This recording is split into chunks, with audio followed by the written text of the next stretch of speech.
저는 이 부활의 증인이라는 제목으로 여러분들과 함께 은혜 나누고자 합니다. 여러분, 저는 우리 구주 예수 그리스도께서 하나님의 아들이시며 구원자임을 믿습니다. 예수님께서 우리의 죄를 구원해 주셨음을 믿습니다. 그분께서 하나님과 저와 여러분을 다시 화목하게 해주셨음을 전 믿습니다. 그래서 저와 여러분들은 그분을 메시아라고 부르고 그분을 그리스도라고 부르며 찬양하는 것이지요. 그런데 놀랍게도요, 한국에서만 자기를 예수님이라고 말하는 사람이 100명이 넘는다고 합니다. 자기가 하나님의 아들이고 재림한 예수라고 말하는 사이비들이 그만큼 많다는 뜻이죠. 한국에서만 이 정도인데 전 세계에는 얼마나 많을지 참 걱정입니다. 그런데 말입니다, 여러분, 예수님께서 사셨던 시대에도 자기 자신을 구세주, 메시아라고 말했던 사람들이 참으로 많았습니다. 예수님 시대 전후로 약 200년 동안 그 세계에서는 메시아 운동, 메시아 모먼트이라는 운동이 일어났었습니다.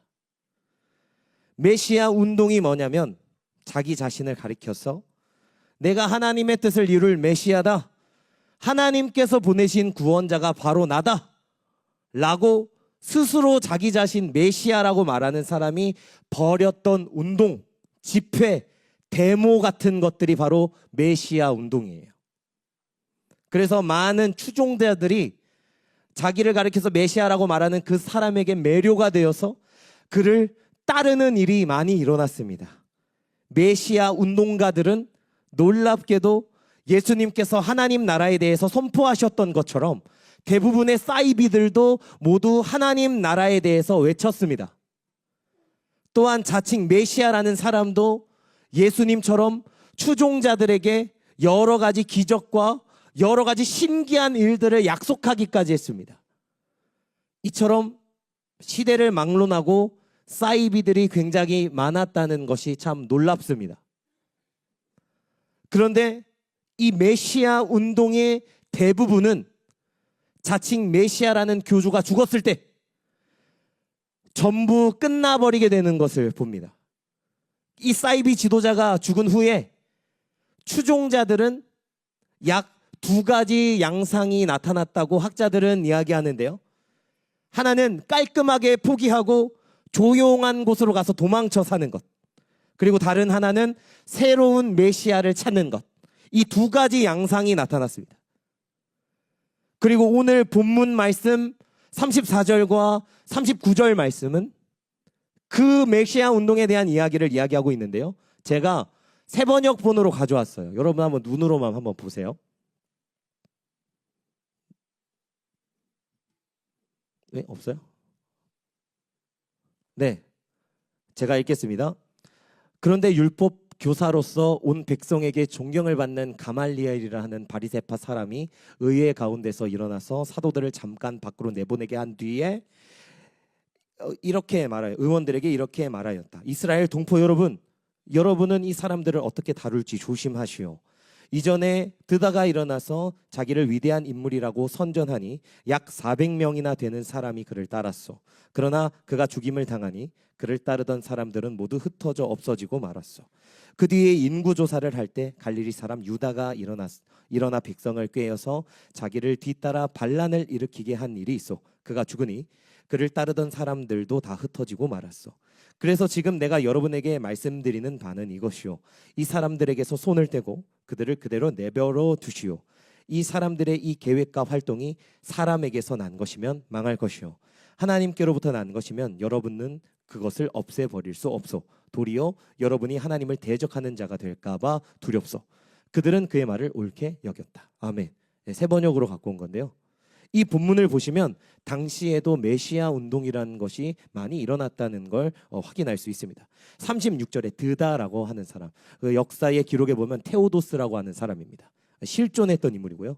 드다라는 사람이, 37절에는 유다라는 사람이 갈릴리 유다라는 사람입니다. 이 사람이 메시아 운동을 전개했습니다. 그들은 반란을 일으켰지만 둘 다 처형을 당했고요. 그러자 지도자를 잃은 추종자 모두 다 흩어지고 없어지고 자연스럽게 그들은 역사 속에서 잊혀져 갔다고 성경 기록하고 있습니다. 그래서 34절에 보시면 가말리엘이라는 사람이 이 이야기를 하죠. 여러분, 가말리엘이라는 이 의외의 사람들은 이렇게 유다와 드다가 메시아 운동을 했지만 끝내 죽고 그들이 잊혀졌으니 예수 또한 그렇게 될 것이라고 추측했습니다. 그리고 38절에 우리가 이 일에 손을 떼고 그냥 내버려 둡시다. 그것이 사람에게서 나온 거면 그들은 망할 것이고 하나님의 뜻에 된 것이라면 막을 수가 없습니다. 오히려 그것을 대적하는 것이 될까 봐 두렵사오니 손을 떼십시다 라고 연설했습니다. 여기 등장하는 가말리엘이라는 사람은 사실 유대교에서 굉장한 권위를 가지고 있는 사람입니다. 여러분, 이 유대인들에게 존경받는 3대 랍비가 있어요. 혹시 이거 아시는 분이 있겠습니까? 1대가 에스라입니다. 1대 랍비, 존경받는 선생이자 율법을 가르치는 사람. 1대 랍비가 에스라예요. 2대가 바로 가말리엘입니다. 3대가 힐렐이라는 사람인데요. 사도 바울이 어렸을 적에 이 가말리엘 문화생으로 있었다고 성경에 기록되어 있습니다. 이 굉장히 권위가 있는 사람이에요. 의회원이고. 그래서 바울이 그렇게 크게 쓰임받고 위대한 인물이 된 것은 어느 정도 스승의 영향을 받아서 그렇게 되는 것이다 라고 추측하는 사람도 있습니다. 어쨌든 가말리엘이 그렇게 우리는 손을 떼자라고 말하고 다른 유대 지도자들도 그의 말에 동의를 했습니다. 여러분, 이처럼 예수님 시대 당시에도 메시아 운동, 사이비 운동이 있었습니다. 자기 자신을 메시아로 하나님의 아들로 외치는 사이비들은 참 많았지만 하나같이 다 진압당하고 죽었습니다. 그리고 그 교주가 죽으면 자연스럽게 그 모임은 다 역사 속으로 사라졌고 없어졌습니다. 그리고 방금 읽은 본문 속에서 가말리엘은 예수를 따르는 자들도 이렇게 될 것이라고 예상했습니다. 예수가 죽고 그를 따르던 추종자들도 지금 다 도망쳤으니까 저들도 똑같은 운명을 맞이할 것이라고 추측했습니다. 근데 여러분, 기독교는 어떻게 되었죠? 어떻게 되었습니까, 여러분? 역사 속으로 사라졌나요? 예수님의 부활을 외치는 사람이 다 도망쳤나요? 아닙니다. 오히려 그 세력이 더 강대하게 됐습니다. 역사의 그 어떤 페이지에서도 찾아볼 수 없는 유래가 성경 속에서 고고학적으로도 이미 증명이 됐습니다. 이 역사학자들과 고고학자들이 너무 궁금해서 기독교에 대해서 연구했어요. 여러분, 예수님의 출생지를 여러분 기억하십니까? 여러분, 어디서 태어났어요? 예수님 베들레헴에서 태어났어요. 근데 예수님 베들레헴 동네에 살지 않으시고 어떤 동네에 사셔서 예수님 동네 이름 앞에다 붙여가지고 땡땡땡 예수라고 합니다. 어디죠? 나사렛 예수. 그런데 이 사람들은 이 나사렛 예수가 일으킨 메시아 운동 연구했어요. 다른 사람이 똑같이 메시아 운동을 벌인 것 같이 왜 예수의 이 운동은 성공했고 돌연변이를 일으켰나. 근데 아주 놀라운 사실 하나를 발견했습니다.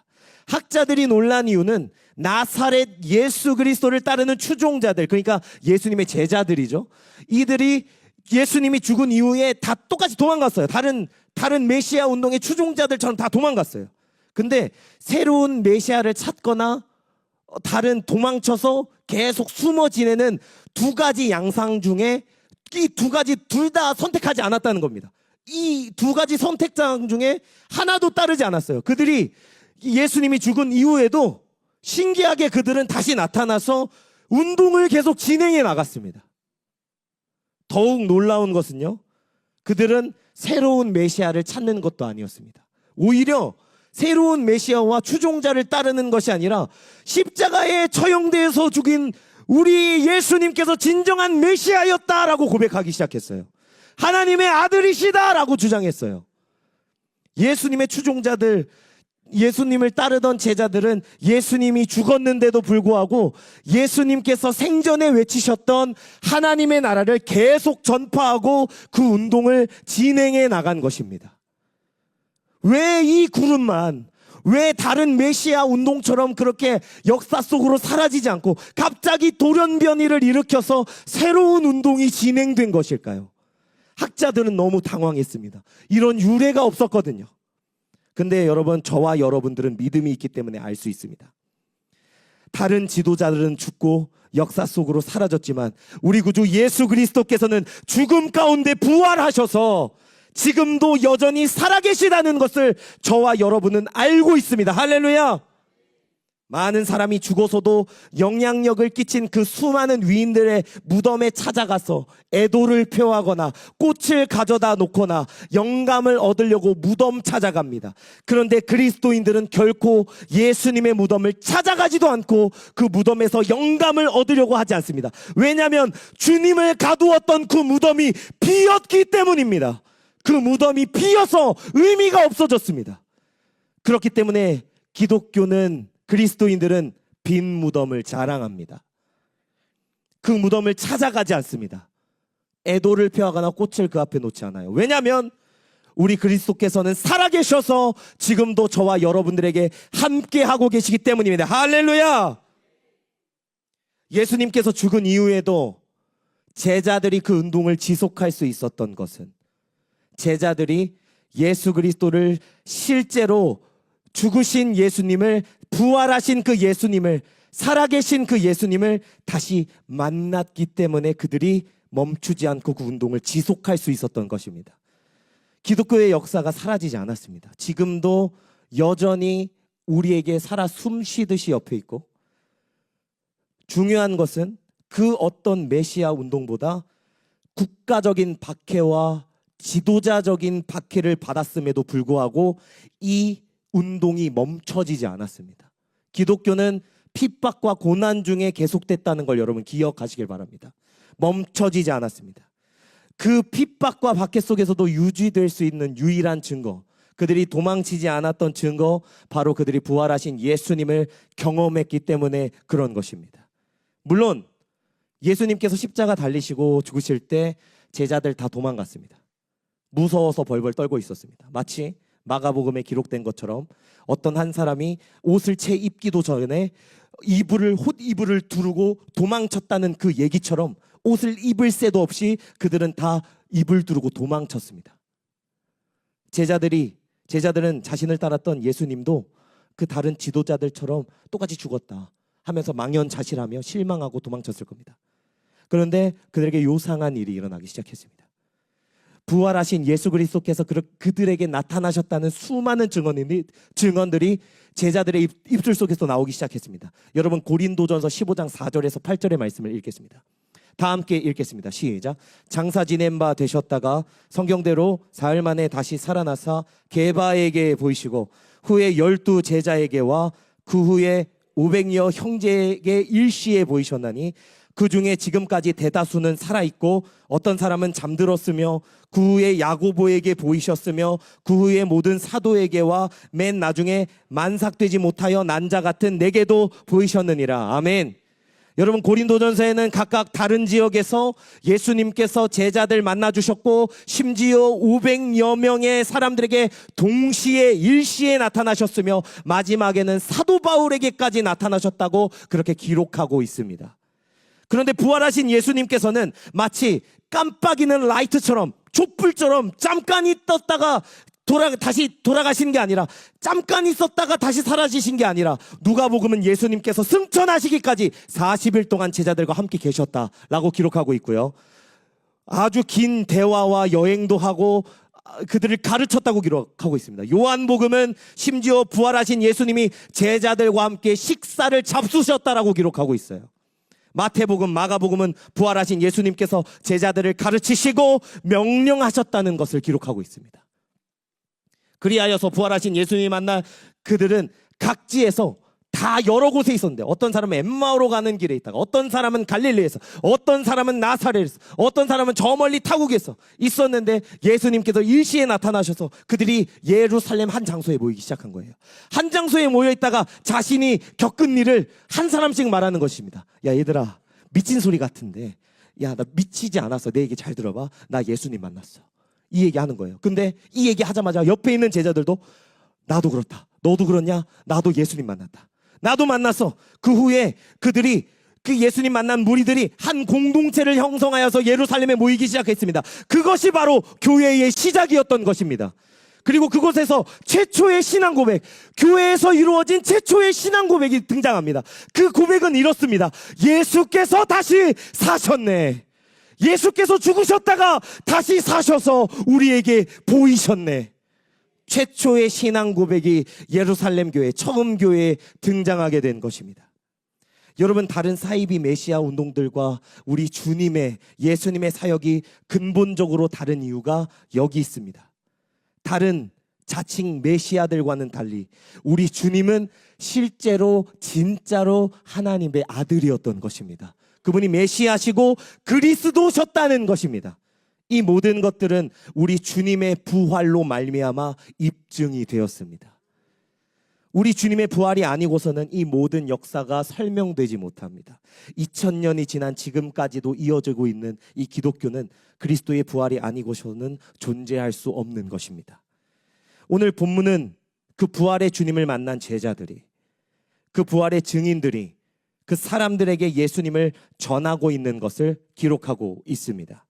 그들은 부활하신 예수님을 주와 그리스도라고 선포했습니다. 다 같이 오늘 본문의 말씀 27절에서 31절의 말씀을 한 목소리로 읽겠습니다. 시작. 그들을 끌어다가 공회 앞에 세우니 대제사장이 물어 이르되 우리가 이 이름으로 사람을 가르치지 말라고 엄금하였으되 너희가 너희 가르침을 예루살렘에 가득하게 하니 이 사람의 피를 우리에게로 돌리고자 함이로다. 베드로와 사도들이 대답하여 이르되 사람보다 하나님께 순종하는 것이 마땅하니라. 너희가 나무에 달아 죽인 예수를 우리 조상의 하나님이 살리시고 이스라엘에게 회개함과 죄사함을 주시려고 그를 오른손으로 높이사 임금과 구주로 삼으셨느니라. 아멘. 여러분, 지금 이 말씀을 나누기 전에 지금 공회 앞에 끌려간 초대교회 사람들, 과거의 이 초대교회 사도들, 한번 과거를 한번 생각해 보십시다. 여러분, 베드로를 포함한 예수님의 제자들, 예수님께서 십자가에 달리셨을 때 모두 예수님 버리고 도망갔습니다. 특히 베드로는 나는 예수라는 작자를 모릅니다 라고 몇 번 부인했죠? 3번 부인했습니다. 초대교회의 영향력을 가지고 있었던 주님의 동생 야고보 역시 예수님께서 살아계실 때 예수님 거부했습니다. 성경에 기록되어 있어요. 다른 형제들과 마찬가지로 예수님을 미친 사람으로 여겼습니다. 그 형제들까지. 그래서 예수님께서는 선지자가 자기 고향에서 존중받는 법이 없다 하시면서 고향을 떠나셨습니다. 그런데 지금 그랬던 그들이 지금 예루살렘에서 예수 그리스도를 전하고 있는 것입니다. 예수님께서 고난당하실 때 자신도 그 고난을 받을까봐 무서워서 부인하고 도망치고 문들을 걸어 잠궜던 그들이 갑자기 180도 변해가지고 사람들 앞에서 예수님을 주와 그리스도라고 전하고 있는 것입니다. 여러분, 사람 쉽게 변해요? 안 변해요? 안 변해요. 3살 버릇 80까지 갑니다. 잘 안 변해요. 사람 쉽게 변하지 않죠. 사람 고쳐 쓰는 거 아니라고까지 이야기하기도 합니다. 사람 쉽게 변하지 않아요. 근데 여러분, 사람의 습성이 180도 바뀔 때가 있습니다. 언제일까요? 죽을 때 되면 180도 변합니다. 이 말을 웃으시면 안 됩니다. 제자들이 180도 변했어요. 죽을 준비를 해서 그렇습니다. 누구로 인하여서 죽을 준비를 됐을까요? 여러분들 그 말씀을 아시죠? 나의 생각과 나의 행동, 내가 지금까지 굳게 믿고 있었던 나의 신념과 신앙, 나의 행동 거지. 예수님 죽으셨을 때 도망쳤고 옷 이불을 두르고 옷도 입지 못한 채 도망친 사람의 비유로 제자들 그렇게 다 도망가고 문들을 걸어 잠그고 망연자실하며 고향을 다 떠났는데 그들이 다시 모여서 지금까지 나의 생각이 틀렸고 지금까지 살면서 나의 사고와 정반대되는 경험을 했을 때 사람은 달라집니다. 이것을 가리켜서 터닝 포인트라고 이야기하죠. 여러분, 예수님을 3번 부인했던 베드로가 그리고 예수님 살아계셨을 때 그를 미쳤다고 고백한 형제들까지 지금 본문에서 어떻게 말하고 있나요? 우리가 분명 예수의 이름으로 너희 가르치지도 말고 설교하지도 말라고 말했는데 니네 죽고 싶어? 이렇게 이야기했을 때 베드로를 포함한 사도들이 어떻게 이야기했나요? 29절에 어떻게 이야기했나요? 29절에 29절에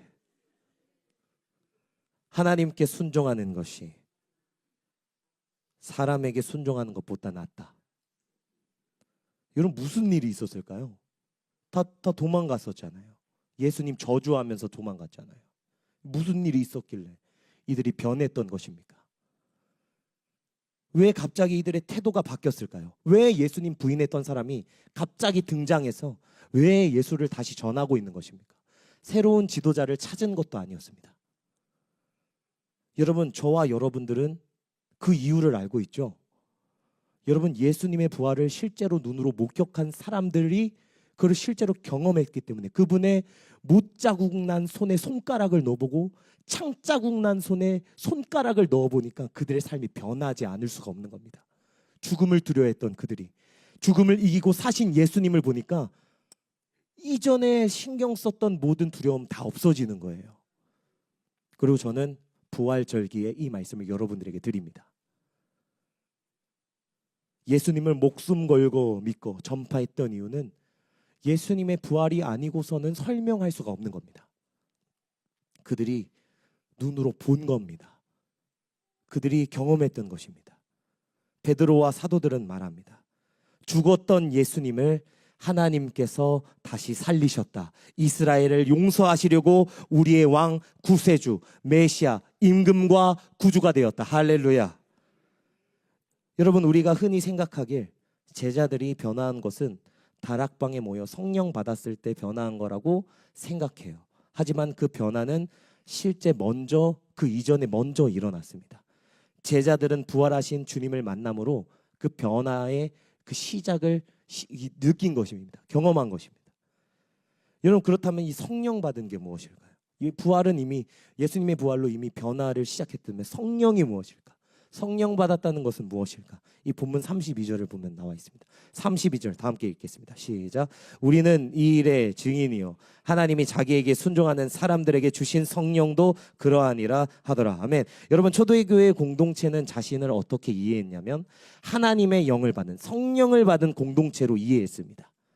하나님의 영을 받았다는 것은 하나님의 영이 왔다는 것은 성경에 아주 많이요 하나님의 도장을 받았다는 걸 의미합니다. 하나님의 사인 받았다는 걸 의미해요. 어떤 계약서에 사인하고 동의하고 허락받은 그 계약서와 동일한 단어가 성령 받았다는 것과 일치하게 성경에 아주 자주 나옵니다. 자, 성령 받았다는 것은 하나님께서 초대교회를 인정했다는 거예요? 안 인정했다는 거예요? 인정했어요. 계약서에 사인하듯이 서명하시지 도장을 찍었듯이 인정한다는 것입니다. 제자들은 부활의 주님을 경험하고 예루살렘으로 모여서 공동체를 형성했습니다. 그리고 그들이 예수님에 대한 기억을 다시 되짚기 시작했어요. 예수님께서 살아생전에 하셨던 모든 말씀들, 행동들 다 되돌아본 것이죠. 그래서 예수님께서 살아계셨을 때 제자들이 이해하지 못했던 그 말씀을 부활의 주님을 만난 이후에 그들이 말씀을 다시 그제서야 비로소 이해하기 시작했던 것입니다. 그 한 예로 예수님 이 성전을 헐어버려라. 내가 며칠 만에 사흘 만에 일으키겠다. 이 말씀 제자들 몰랐어요. 무슨 말인지. 근데 부활하신 예수님을 경험하고 나니까 비로소 이 말씀이 이해가 되기 시작하는 것입니다. 이 성전은 예수 그리스도의 몸을 가르쳐 하신 말씀이셨던 것입니다. 죽은 자 가운데서 살아나신 후에야 제자들이 이 말씀을 비로소 이해했더라. 성경이 새롭게 보이기 시작한 것입니다. 구약 성경, 그들이 가지고 있었던 하나님의 말씀은 구약 성경이죠. 지금은 저와 여러분들이 신구약 다 가지고 있지만 이때 당시는 유대인이 봤던 율법서들과 예언서들 그리고 시가서들을 봤습니다. 이 신약 성경이 만들어지기 전이에요. 초대교회 성도님들의 성경은 구약 성경입니다. 이 제자들이 예수님의 말씀과 더불어서 구약 성경을 예수님으로 새롭게 보기 시작하는 것입니다. 어떻게 이해했냐면 예수 그리스도를 중심으로 모든 이야기들을, 구약의 수많은 예언들을 보기 시작한 것이에요. 특별히 이사야서에 나오는 고난당하는 종, 그가 찔림은 우리의 허물 때문이고 그가 상함은 우리의 죄악 때문이고 그가 징계받음으로 우리는 평화를 누리고 그가 채찍에 맞음으로 우리는 나음을 받았도다 하는 이 이야기가 누구에 관한 말씀인지 분명히 보이기 한 겁니다. 특별히 구약 성경에 나오는 예언들을 예수님께서 성취하셨다고 기록하고 있는 성경이 마태복음서라고 할 수 있죠. 제자들은 이러한 구약 성경과 예수님의 가르침, 예수님의 존재 자체에 대한 해석을 근본적으로 다르게 하고 있고 그것을 서로 공유했습니다.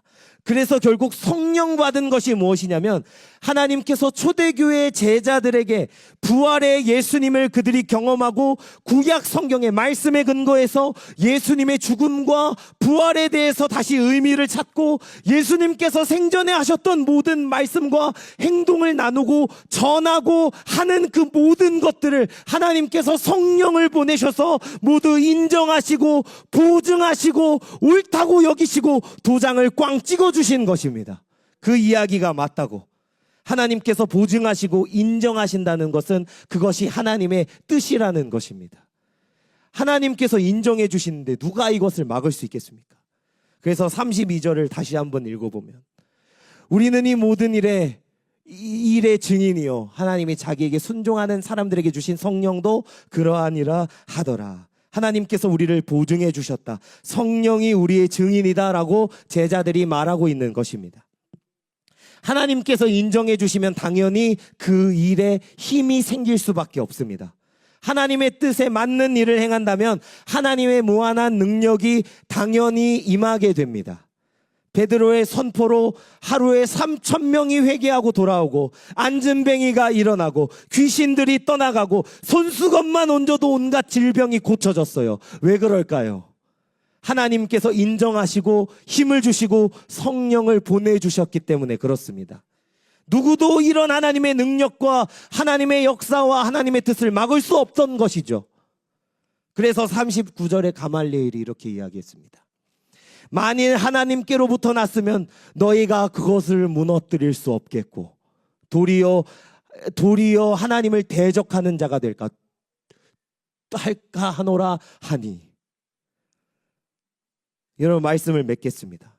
여러분들께서 신앙생활 하신 지 오래되셨고 성경에 대해서 충분히 알고 종교 생활에 익숙해지셔서 아주 잘 적응하고 계셨는데 적응하고 교회 잘 다니고 계신데 여러분들의 삶이 근본적으로 변화하지 않음을 여러분들 이 말씀을 통해 한번 점검해 보셨으면 좋겠습니다. 예수 믿어서 오래 교회 다니고 오래 신앙생활 했는데 여러분들의 행동과제와 말과 여러분들의 삶이 바뀌지 않는 것은 여러분들 죄송해요. 부활하신 예수님을 만나지 못해서 그런 거라고 할 수 있습니다. 부활하신 예수님을 만나지 않고도 얼마든지 교회에 와서 찬양할 수 있고요. 얼마든지 설교 들을 수 있고요. 얼마든지 봉사할 수 있고 헌금할 수 있어요. 하지만 결정적인 순간에 다 도망갈 것입니다. 나를 위협하는 칼이 내 목에 들어오고 나를 압박하는 세상의 문제가 엄습해 올 때 부활하신 주님을 만나지 못한 사람들은 다 도망갈 것입니다. 부활하신 예수님을 인격적으로 만나는 경험 없이 교회 다니는 거, 부활하신 예수님 만나지 않고 신앙생활 한다는 거, 기도하는 거, 봉사하는 거 어설픕니다. 참 어설픕니다. 어설픈 행동입니다. 그런 신앙은 참 어설픕니다. 사랑하는 성도 여러분들, 제자들이 변화할 수 있는 유일한 이유 단 하나였습니다. 부활하신 예수님을 실제로 만났기 때문에 그렇습니다. 그분의 창자국과 못자국에 손을 넣어봤기 때문에 그렇습니다. 제자들의 상상이나 희망이나 착각이 아니라 실제로 죽음을 이기시고 살아나신 주님을 만났기 때문에 그들이 변화할 수 있었던 것입니다. 그 만남이 저와 여러분들을 새 사람으로 변화시킬 수 있음을 믿습니다. 두려워 떨며 도망쳤던 제자들이 이제는 죽음 앞에서 당당하게 예수 그리스도의 부활을 증거하는 사람이 됐습니다. 그들은 감옥에 갇히고 매를 맞고 심지어 순교당하는 자리까지 갔지만 예수님, 부활하신 예수님을 전하는 걸 멈추지 않았던 것입니다. 여러분, 이것이 바로 부활의 증인인 것입니다. 부활하신 주님을 만난 사람은 이렇게 달라질 수밖에 없습니다. 그 부활 생명이, 부활의 능력이 그 사람을 붙잡고 있기 때문에 그렇습니다. 오늘 우리에게도 똑같은 질문이 던져집니다. 여러분, 부활하신 예수님을 만나셨습니까? 지금 나는 부활의 증인으로 살아가고 있습니까? 세상은 저와 여러분을 도전합니다. 예수님 그냥 좋은 사람 아니었어? 성자 중에 한 명 아니야? 기독교는 그냥 오래된 전통 아니야? 수많은 거짓 메시아들이 세상에 가득하고 거짓 진리가 넘쳐납니다. 그러나 저와 여러분들은 분명히 알고 있습니다. 우리 주님은 다시 살아나셨습니다. 주님은 살아계십니다. 이것을 믿음으로 받아들이는 사람과 받아들이지 않는 사람의 신앙생활에는 엄청난 차이가 있습니다. 지금도 저와 여러분과 함께 하시며 우리를 부르시는 그 예수님 앞에 저와 여러분들은 제자들처럼 부활의 증인으로 살아가야 할 줄 믿습니다. 우리의 삶을 통해 부활하신 주님을 보여줍시다. 우리의 입술로 부활하신 주님을 담대하게 전하십시다. 어떤 두려움이나 조롱에도 굴복하지 마시고, 작은 어려움에도 절망하거나 낙심하거나 입술로 범죄하지 마시고 부활의 소망으로 세상을 살아가시길 원합니다. 예수님께서 다시 살아나셨습니다. 지금도 그분은 살아계셔서 우리의 찬양과 예배를 받으십니다. 그분이 우리의 삶을 이끌어 가십니다. 사랑하는 성도 여러분들, 부활의 주님을 만난 사람은 결코 이전과 같은 삶을 살 수 없습니다. 어설픈 신앙생활을 청산하고 저와 여러분 모두 부활의 증인으로 살아가시길 예수님의 이름으로 축복드립니다.